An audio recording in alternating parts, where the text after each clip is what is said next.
భద్రాద్రి కొత్తగూడెం జిల్లా భూర్గంపాడు మండలం సారపాక గ్రామంలో ఐటీసీ కాంట్రాక్టు కార్మిక సంఘం నేతలు గేట్ మీటింగ్ నిర్వహించారు. ఇక గేట్ మీటింగ్ నిర్వహణలో భాగంగా సమావేశంలో పలు డిమాండ్లను లేవనెత్తారు. వారు కాంట్రాక్టు కార్మికులకి ఆంక్షలు లేకుండా పీఎఫ్ సీనియారిటీ ప్రకారం కొనసాగించాలని, అలాగే 100 పడకల ఆసుపత్రి ఐటీసీ నిర్మాణం చేయాలన్నారు. కార్మికులు ఎంతోమంది అనేక సార్లు అనారోగ్యానికి గురవుతూ ఎన్నో ఇబ్బందులు ఎదుర్కొంటున్నారని తెలిపారు.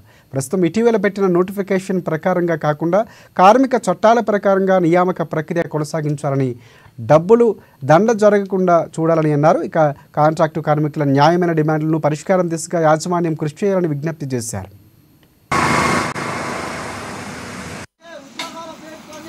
మీరు ఎంత గొంతు ఎత్తి అరుస్తారో ఇక్కడ అరిస్తే అక్కడ మేనేజ్మెంట్ గుండెలు అదరాలి. మనలో కాంట్రాక్ట్ కార్మికుల్ని బానిసలుగా చూస్తుంది యాజమాన్యం, ఎంప్లాయీస్ సంఘాలు. అందుకోసమే మనలో యూనిటీ లేదు కాబట్టి మనం అందరం ఒకసారి కాంట్రాక్ట్ కార్మికుల ఐక్యత, కాంట్రాక్ట్ కార్మికుల ఐక్యత. కార్మిక సోదరులారా, 13వ వేతనము పూర్తి అయ్యి దాదాపు 3 సంవత్సరాలు కావచ్చు. 13వ ఎల్టీఏలో ఏదైతే స్కిల్ మ్యాట్రిక్ రాశారో ఆ స్కిల్ మ్యాట్రిక్ 2013లో 300 మందిని చేయడం జరిగింది. ఐఎన్టీసీ 2018లో 550 మందిని స్కిల్ మ్యాట్రిక్ చేయడం జరిగింది.